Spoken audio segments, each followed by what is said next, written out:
welcome back to Teen Story Share. This week we're going to be continuing the field guide, which is Spiderwick Chronicles Book 1. And today we're actually going to be finishing the book. It is a little unusual for us to actually read an entire book, but in this case it's a little different because it's a very tiny book and it's actually the beginning of an entire series.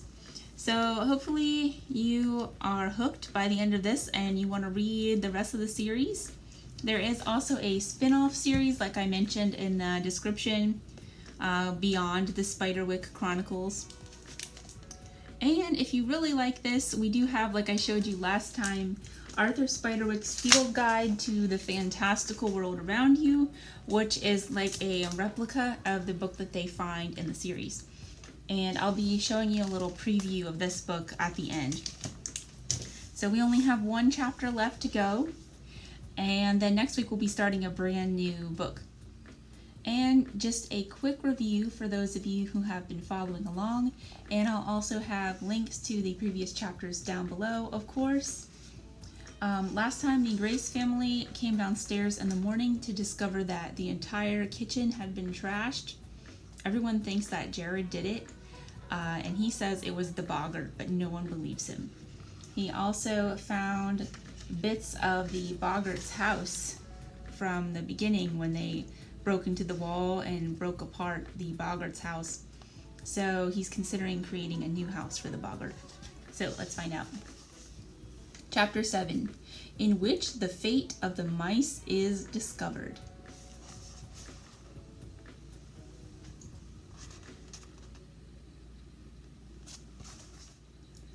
I really need your help, said Jared. His brother and sister were lying on the rug in front of the television. Each one had a controller, and from where he was standing he could see colors flit across their faces as the screen changed. Mallory snorted, but didn't reply. Jared took that as a positive response. At this point, anything that didn't involve fists was a positive response. I know you think I did it, Jared said, opening the book to the page about boggarts. But honest, I didn't. You heard the thing in the walls. There was the writing on the desk and the footprints in the flour. And remember the nest? Remember how you guys pulled everything out of that nest? Mallory stood up and snatched the book out of his hands. Give it back, Jared pleaded, making a grab for it. Mallory held it over her head. This book is what started all the trouble. No, Jared said, that's not true. I got the book after your hair was knotted. Give it back, Mallory, please give it back. Now she held it in two hands, one on either side of the open book, poised to rip it apart. Mallory, no, no! Jared was nearly speechless with panic. If he didn't think of something quick, the book was going to be in pieces.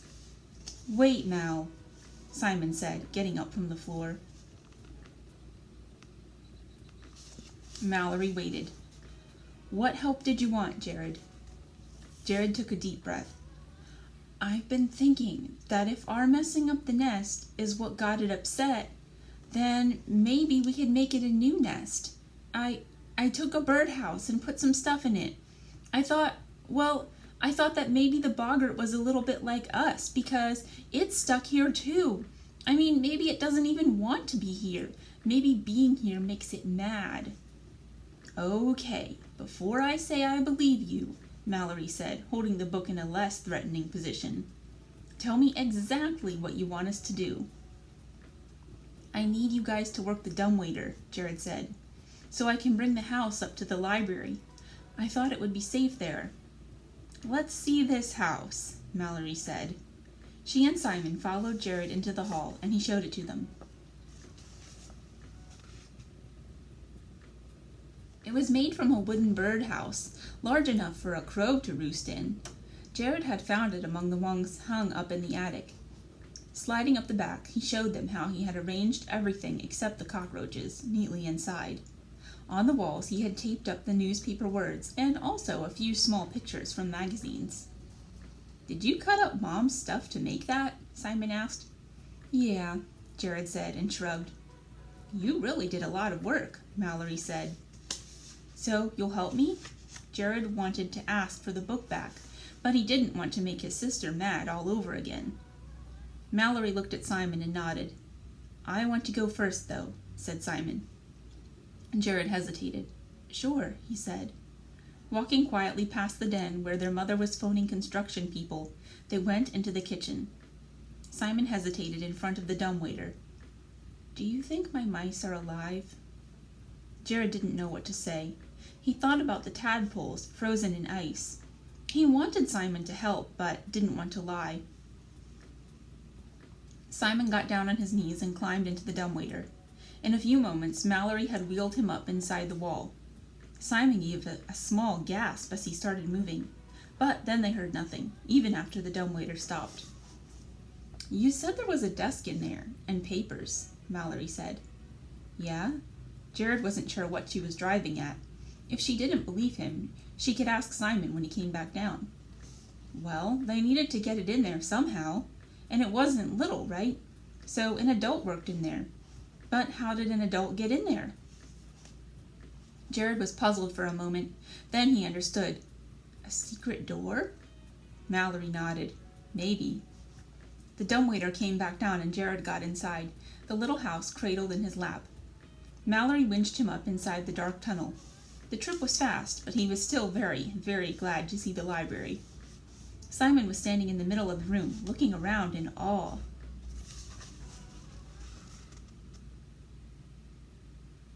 Jared grinned. See? It's so cool in here, said Simon. Look at all these animal books. Thinking about the secret door, Jared tried to picture where he must be in relation to the rest of the rooms upstairs. He figured which direction would head toward the hall. Mallory thinks there's a hidden door, Jared said. Simon came over. There was a bookcase, a large picture, and a cabinet in front of the wall Jared was looking at. Picture, Simon said, and together they took down the large oil painting. It was of a thin man with glasses, sitting stiffly on a green chair. Jared wondered if that was Arthur Spiderwick. Behind the picture was nothing but a flat wall. Maybe we could pull out some of the books? Jared asked, taking out one entitled, Mysterious Mushrooms, Fabulous Fungi. Simon opened the cabinet doors. Hey, look at this. They opened into the upstairs linen closet. A few minutes later, Mallory was looking around the room too. This place is creepy, Mallory said. Simon grinned. Yeah, and no one knows about it but us. And the boggart, Jared said. He hung his birdhouse from a wall sconce. Mallory and Simon helped him make sure that the insides were arranged, and then each of them added something to the house. Jared put in one of his winter gloves, thinking that the boggart could use it as a sleeping bag. Simon added a small dish he'd once used to give his lizards water. And Mallory must have believed Jared a little because she tucked her silver fencing medal with a blue ribbon neatly inside. When they were done, they looked it over. They all thought it was a fine house. Let's leave it a note, Simon suggested. A note? Jared asked. Yeah. Simon pawed through the drawers of the desk and found some paper, a pen with a nib, and a bottle of ink. Hey, I didn't notice this, Jared said. He pointed to the watercolor painting of a man and a little girl on the desk. Underneath it, in faint pencil, was an inscription. My darling daughter Lucinda, age 4. So Arthur was her dad? Mallory asked. I guess so, said Simon, clearing space on the desk to write. Let me do it, Mallory said. You guys will take forever. Just tell me what to write. She unstoppered the ink and dipped the pen. It made a scratchy but legible line on the paper. Dear Boggart, Simon started. Do you think that's polite? Jared asked. I already wrote it, Mallory said.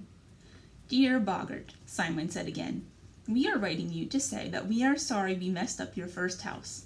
We hope you like what we made, and that even if you don't, that you'll stop pinching us and other things, and that if you have Geoffrey and Lemon Drop, to please take care of them, because they are good mice. Got it, Mallory said. Okay then, said Jared. They put the note on the floor near the little house and left the library. Over the next week, none of them had time to visit the library, even through the linen closet. Construction people and movers were milling around the house during the day, and their mother was watching them closely at night, even going so far as to pace the hallways. School had finally started, which wasn't as bad as Jared had feared. The new school was small, but it had a fencing team for Mallory, and no one was too mean to them their first couple of days there. So far, Jared had managed to behave. Best of all, there were no more night attacks, no more scuttling in the walls, nothing other than Mallory's shorter hair to make it seem like the whole thing had really happened. Except that Simon and Mallory were as eager to visit the room again as Jared was. They got their chance one Sunday when their mother went out shopping and left Mallory in charge. As soon as their mom's cart pulled out of the driveway, they rushed up to the closet. Inside the library, very little had changed. The painting leaned up against the wall. The birdhouse hung from the sconce. Everything appeared to be just the way they'd left it. "The note's gone," announced Simon. "Did you take it?" Mallory asked Jared. "No," Jared insisted. There was the loud sound of a throat being cleared, and the three turned toward the desk. Standing on it, in worn overalls and a wide-brimmed hat, was a little man about the size of a pencil. His eyes were as black as beetles, his nose was large and red, and he looked very like the illustration from the guide. He was holding a pair of leashes that attached to two gray mice that were sniffing the edge of the desk. "Geoffrey, lemon drop!" Jared squealed. "Thimbletack likes his new house well," the little man said, "but that's not what he's come to tell." Jared nodded, not sure what to say. Mallory looked like someone had smacked her in the face, but she hadn't figured it out yet.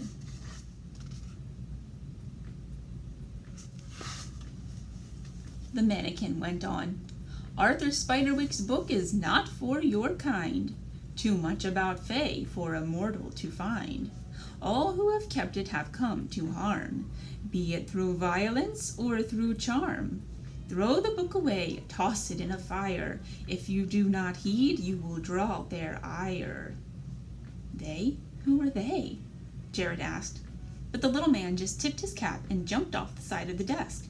He landed in the bright flood of sunlight in the open window and disappeared. Mallory seemed to break out of her trance. "Can I see the book?" she asked. Jared nodded. He'd taken to keeping it with him wherever he went. Mallory knelt down and flipped through the pages with her fingers, quicker than Jared could read. "Hey," Jared said, "what are you doing?" Mallory's voice was weird. "I was just looking. This is a big book." "It wasn't a small book." "Yeah, I guess." "And all these entries, all these things, are real?" "Jared, that's a lot of real." And then, suddenly, Jared understood what she was saying. If you looked at it that way, it was a big book, an absolutely huge book, too large to even comprehend. And worst of all, they were only at the beginning. End of book 1. Alright, so let's take a little look at the lot of real that is in the book. This is actually a pretty fun book. So here's a wood elf, leprechaun, sprites, and they have a whole page of all these different kinds of sprites. There's a section on tree people. No other trees grew near it, and it was planted in a clearing full of wildflowers. It would not speak to me despite my most earnest effort. However, no matter where I paused around it, its massive diameter, it still gazed down upon me with its gnarled eyes. Unicorn? Unlike modern horses, they have toes, not hooves, similar to equine ancestors. Merfolk. Their hair is actually external gill filaments used to extract oxygen from the water. And then here's a merman in attack mode. And another variation, a Caribbean mermaid. And I'll leave you with the troll. Alright, thanks for joining us for Teen Story Share. As you know, we're heading into October, so I'm going to try and find something strange and creepy and Halloween-like for October's book. So, see you next week. Have a great weekend. Bye!